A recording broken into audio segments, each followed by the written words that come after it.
Hello, this is Rodney Brown, Mascoma Valley Regional High School Athletic Director. I'd like to thank you all for taking the time to go over some spring sports information for the upcoming season. Kind of a rundown of what you will see in today's presentation: policies and procedures, communication channels, social distancing, and our COVID mitigation strategies that we are implementing in our spring sports, student athlete experience, booster opportunities, and the spring coaching staff we will introduce. Policies and procedures. This is probably a reminder for the majority of our student athletes, for those that have played a sport previously this year and in the past, is you cannot participate in any activity until the following have been turned in. A complete family ID registration that can be completed at the link provided, a current yearly physical. Again, if today is March 24th, 2021, this is good until March 24th, 2022. Any incoming ninth grader must also provide a hard copy of their physical and make sure that that is turned in to the athletic director or the nurse. Online impact testing is valid for 2 years. Yep, come on. Again, the concussion testing, that is good for 2 years. So if you know that you need this, please contact me at my email provided, and we can schedule a time for you to take this impact test before the official start of the spring sports season. I am available on most days, but preferably our win blocks 1 and 2. So again, if you need this impact test before the spring sports season, please contact me. Another requirement is we must maintain at least a 2.0 cumulative GPA for the second quarter. We also do check grades again after the third quarter marking period, which is right around the beginning of the spring sports season. If you are unable to have this requirement and are below a 2.0 grade point average, a one-time waiver can be used and will allow you to participate and continue to participate in the sport for 2 weeks. This is a probationary period where you will be able to practice, but you will not be able to play in games or any other competitions. When that 2 weeks is up, you come to Mr. Brown's office and you will get a grade check. And if you are over a 2.0 grade point average at that time, you will be able to continue the spring sports season. If not, unfortunately, that will be the end of participation for that year. And this is a one-time waiver and is only used for the duration of your high school career. The last thing is, and my coaches know this, is that all approved status participants on the Family ID account will be able to participate. If they're not approved and things are not turned in, I'm pretty on top of things when it comes to making sure things are current. A student athlete will sit and watch until they have had everything turned in and the status of their Family ID account is approved for that season. Policies and procedures, our athletic handbook. Just to make sure we review here a little bit on the athletic handbook, is just making sure that this is actually provided in a couple spaces. This is available on the Family ID link. There is a button where you can click in the registration to familiarize yourself with the athletic handbook, and it is also available on the athletics section of our new high school webpage. Kind of just to go over a few really key topics. Student athlete. And I and my coaches and everybody really want to stress that student comes before athlete. And the hard work that our students do in the classroom, it's a privilege for us to play athletics, and school should always come first. And our coaches, our teachers will do whatever we can to make sure that grades are top notch, they're where they need to be, so that our athletes can compete on the playing fields here in the spring. I've had many times where kids have asked coaches, to come a little bit later to practice so that they could stay a little bit later with a teacher after school.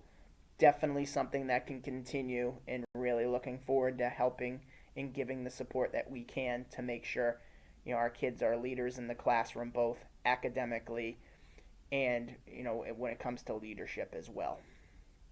Conduct and expectations, kind of touched on that just a little bit just recently here, is that we are leaders in the classroom and we will act as such. It's the same in our communities. Our athletes are very active in other clubs and really giving back to the community. Just recently, our basketball team, boys basketball team, helped our SALT student athlete leadership team and the Friends of Mascoma with a winter food drive.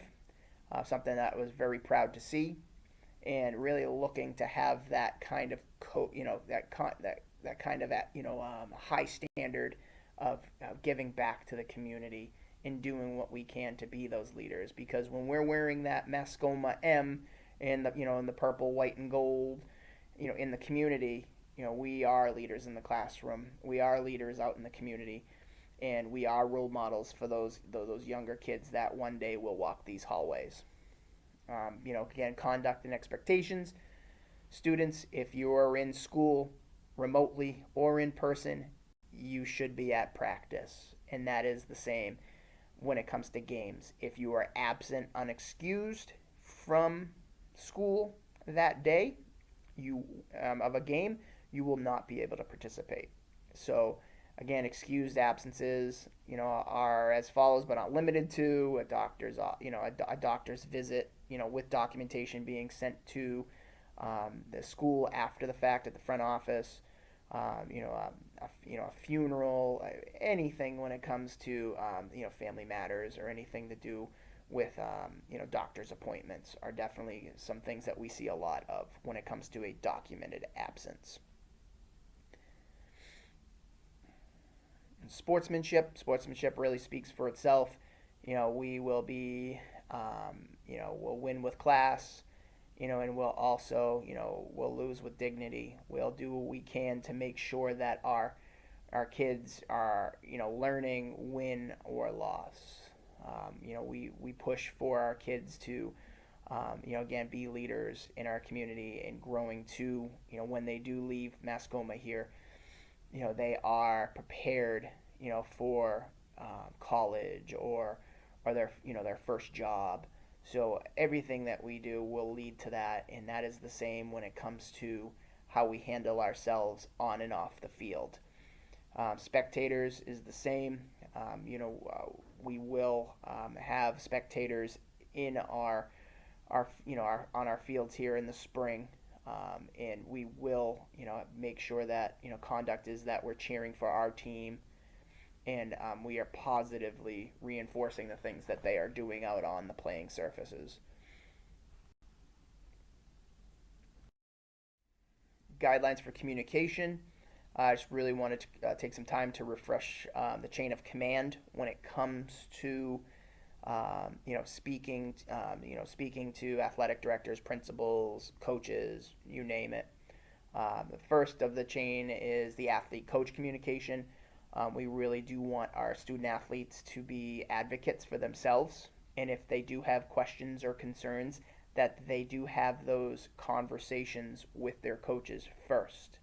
This has everything to do with what time practice is, what skills they can improve on to improve on playing time, anything when it comes to that open line of communication should be the first step in any kind of athletic communication. A kind of a 1A, 1B here is that the athletic director communication. I love talking sports. I love having kids come in and just talk shop and talk about sports and talking about how their day is. Just recently, I've helped some seniors work on some emails out to prospective coaches at the next level in college. So my door is always open, and I really look forward to having some great conversations with student athletes this spring, as I have, since I've been here at Mascoma. Parent coach communication. This is when the first two have not resolved the situation. This is again a time where you're getting clarification on what time games are, practice schedules, treatment of player, any of those topics. Again, playing time should not be a discussion point when it comes to speaking to a coach at this point. This should be definitely a conversation that still comes from the athlete asking the coach on how they can improve to get more increased playing time. If again there hasn't been a solution with that, then the parent can ask how their student can improve on skills. At that point, if there hasn't been a solution to a topic or any kind of concerns, that's when the parent can communicate with the athletic director. Again, this goes from everything from questions and concerns, as small as as small as what time a game is, reschedules, all of those fun things that do happen with sports in New England, and as much as treatment of player, and also playing time. We can have those conversations. Usually, when that time does come in where there isn't a solution that comes up, it is great to have the athlete, the coach, and the athletic director, as well as the parent, sit down and come to a positive, constructive solution.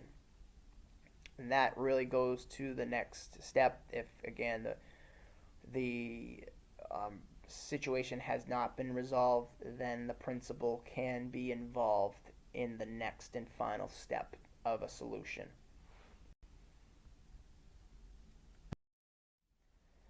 Social distancing and working together.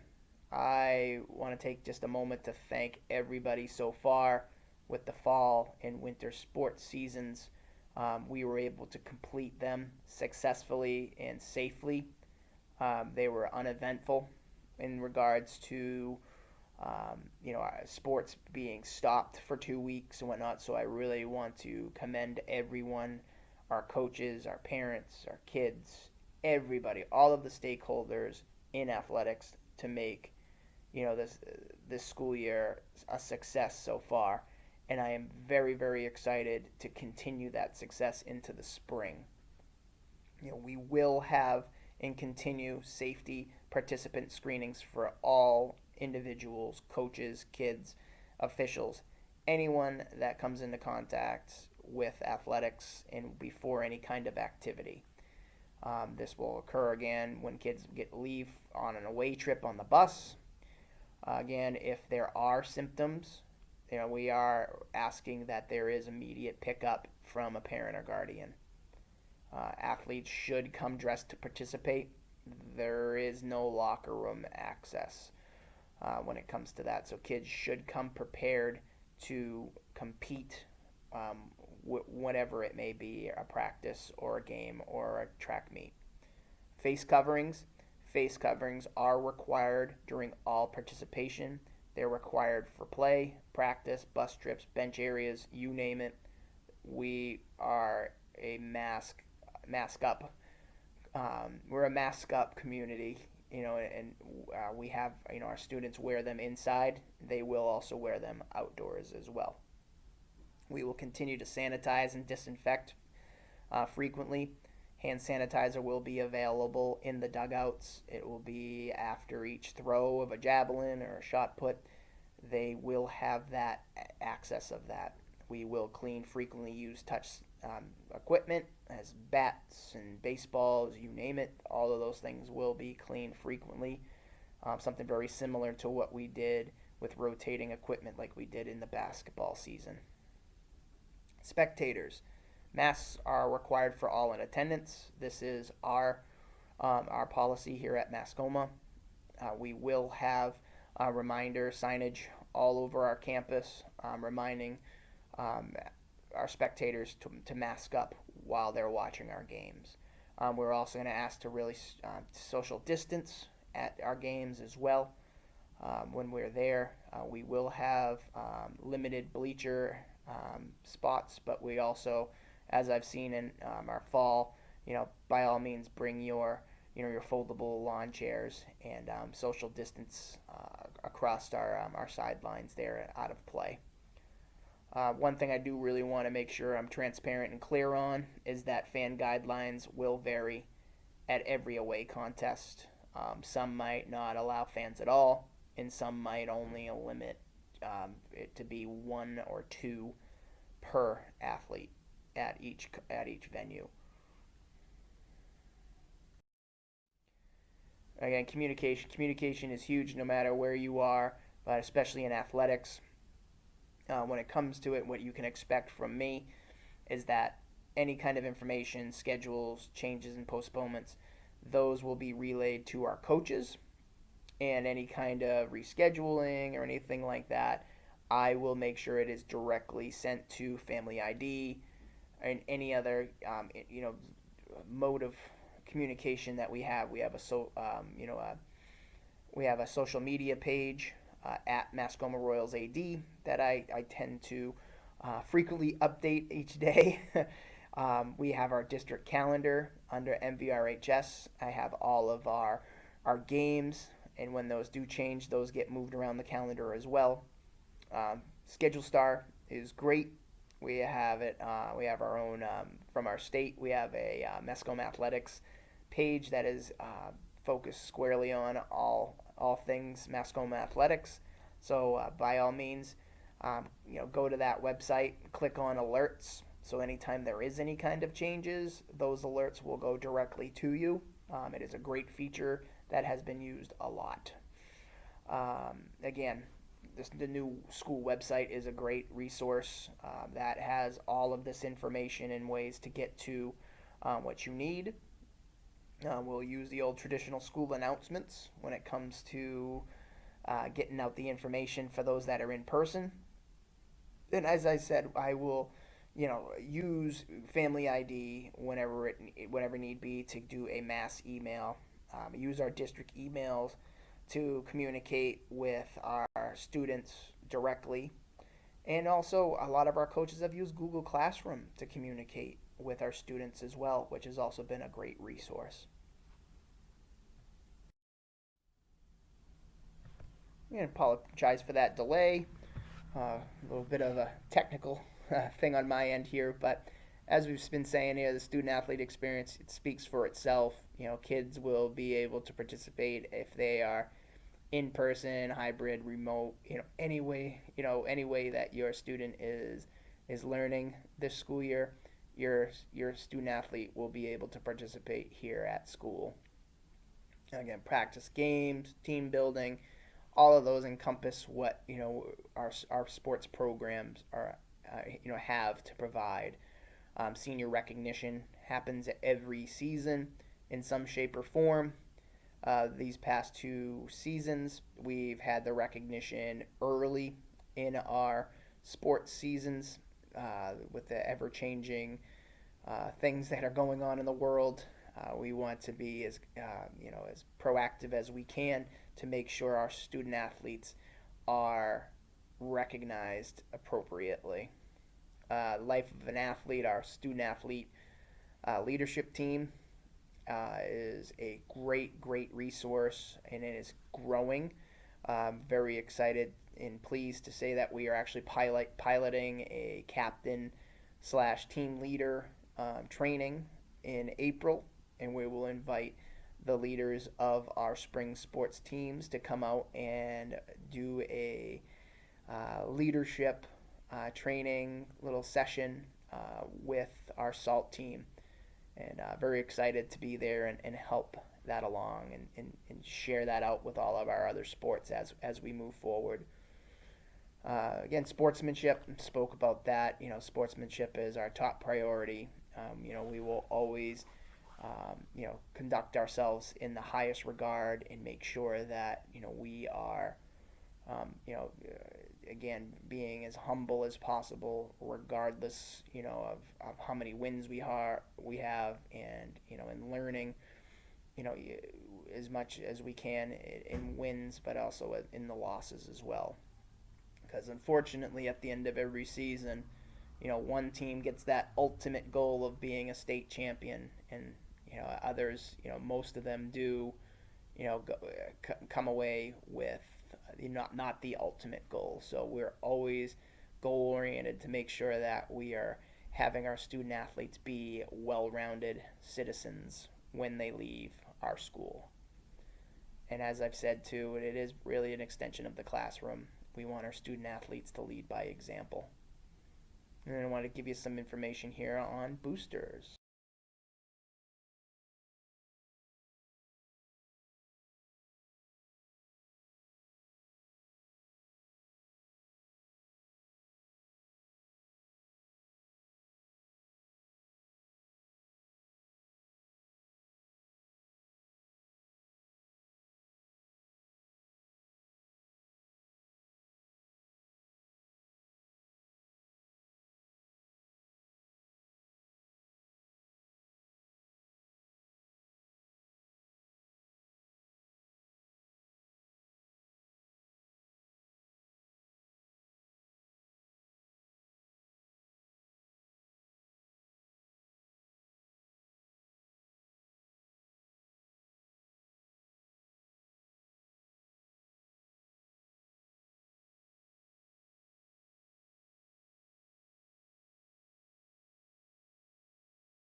So the spring sports start dates, and things that we offer. Spring sports offered are baseball, softball, and track and field. Optional off-season workouts have begun. They are from March 15th to the 28th, and our official tryouts and practices begin on March 29th. Our competitions begin the week of April 12th, and we will continue to have a regionalized schedule with an open tournament. The state tournament for track and field will continue to have qualifying standards as well. And as I've said previously, senior games in recognition, we are pushing to be the first home game of the season. Like to introduce our spring sports coaching staff. For baseball, again, just going to introduce our varsity coaches here. Those should be your point of contacts if you have any questions for a specific sport. And as I also said at the beginning, There will be some sort of gathering, a team meeting, outdoors when the weather allows us to be outdoors, so we can distance and you can meet your coaches and have any questions directly for them. Again, our coaches are as follows. For varsity baseball is David Isom. For softball, we have Coach Chris Thurston. For track and field, our girls varsity coach is Coach Elizabeth Warner. And for boys varsity, we have Coach Tom Warner. Again, if you have any questions, feel free to reach out to those coaches directly. Again, I'd like to take the time again to thank you for taking about a half an hour out of your very busy schedules to listen to some spring sports information here. If you have any questions, please do not hesitate to reach out to me at the email provided. If there are, a good amount of questions that are very frequent, I will share out a frequently asked questions on the Family ID platform for those that have signed up to help answer any other questions that people may have. Again, if you have not signed up, please do so. Our official tryouts and start of season is soon approaching here on March 29th, and the link is provided there. Great. Again, thank you and have a great day.